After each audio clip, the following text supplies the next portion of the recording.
আমরা চলে এসেছি আজকে একটা নতুন ভিডিও নিয়ে। আজকে কোথায় যাচ্ছি সব তোমরা এই ভিডিওতে দেখতে পাবে, কিন্তু দেখার আগে চ্যানেলটাকে অবশ্যই সাবস্ক্রাইব করো। কিন্তু আজকে আমরা ট্রেন ধরে সরাসরি চলে গেছিলাম মিলেনিয়াম পার্কে। আমার এই মিলেনিয়াম পার্কটায় যাওয়ার অনেক দিনেরই ইচ্ছা ছিল যে পার্কটা কীরকম, কিন্তু ঢুকেই দেখলাম পার্কটা ভীষণই সুন্দর করে সাজানো। সবাই তো প্রিন্সেপ ঘাট যায়, কিন্তু মিলেনিয়াম পার্কে কজন আসে? দেখলাম মিলেনিয়াম পার্কটা প্রায় ফাঁকাই, কিন্তু পার্কটা এত সুন্দর করে সাজানো ছিল। তাই মনে মনে ভাবলাম মিলেনিয়াম পার্কটা এত ফাঁকা কেন, সবাই প্রিন্সেপ ঘাটেই বা কেন ভিড় করে, মিলেনিয়াম পার্কটাও তো সবাই ঘুরে আসতে পারে। তো এরকম ভাবতে ভাবতেই প্রায় বিকেল হয়ে গেছিলো। আমরা যদিও বেরিয়েছিলাম দুপুরবেলা, ওই জন্য কিন্তু বিকেল হয়ে গেছিলো।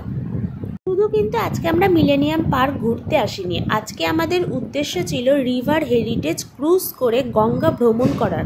তার জন্য আমরা সেখান থেকে টিকিট কেটে আমরা সরাসরি ঢুকে পড়ছিলাম। এরকম গেট দিয়ে আগে তোমাদের সবাইকে ঢুকতে হবে, তারপরে ওখানে গিয়ে তোমরা ওই হেরিটেজ ক্রুজে কিন্তু উঠতে পারবে। আমরা যখন সেখান দিয়ে যাচ্ছিলাম দেখছিলাম গঙ্গাটা কত সুন্দর লাগছে। সত্যি কথা বলতে গঙ্গা ভ্রমণ আমার জীবনের প্রথম অভিজ্ঞতা। আমি এখানে যাব করে অনেক দিন ধরেই ভাবছিলাম, কিন্তু যাওয়া হয়ে উঠছিল না। তো ফাইনালি আমি সুযোগ পেয়েছি সেখানে ভ্রমণ করার জন্য। তোমাদের রিভার হেরিটেজ ক্রুজ যখন তোমরা ভ্রমণ করতে আসবে, অবশ্যই তোমাদের মিলেনিয়াম পার্কেই নামতে হবে। সেখান থেকেই তোমরা একমাত্র রিভার হেরিটেজ ক্রুজ কিন্তু ভ্রমণ করতে পারবে।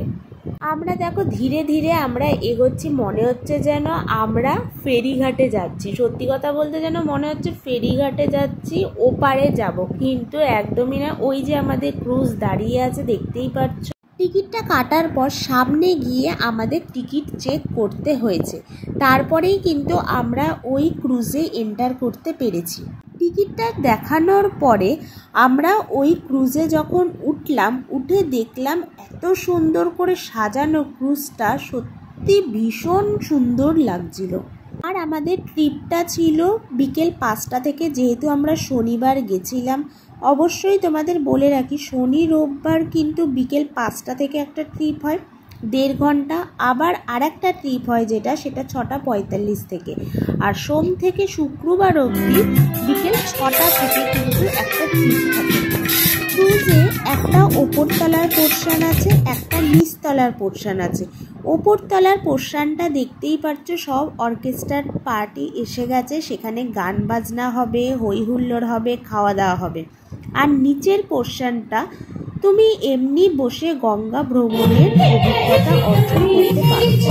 আমরা ওপর পোর্শনে কিছুক্ষণ থেকে একটা নিউজের প্যাকেট থেকে গান শুনতে শুনতে আমরা কিন্তু গঙ্গা ভ্রমণের অভিজ্ঞতা করছিলাম। তারপরে সেখান থেকে নিচে চলে গেছিলাম। নিচে গিয়ে দেখি অলরেডি স্টল বসে আছে। তো সেখানে কি কি স্টল ছিল জিজ্ঞাসা করে শুনলাম, সেখানে মোচার চপ থেকে শুরু করে fish fry, vegetable chop, lassi সব কিছুই ছিল।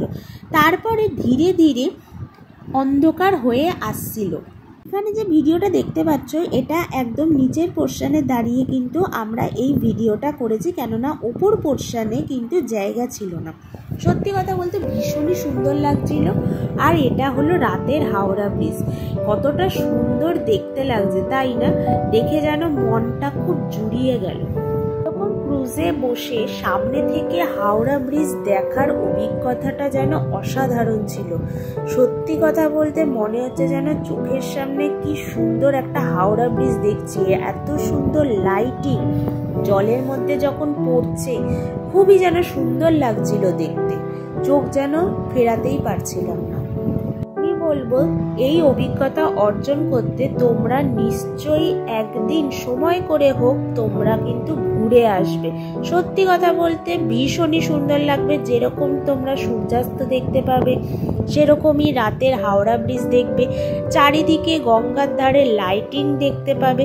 ভীষণ সুন্দর জায়গা। হাওড়া ব্রিজ দেখতে দেখতে কখন যে আমাদের 1.5 ঘন্টা টাইম চলে গেল আমরা নিজেরাই বুঝে উঠতে পারিনি।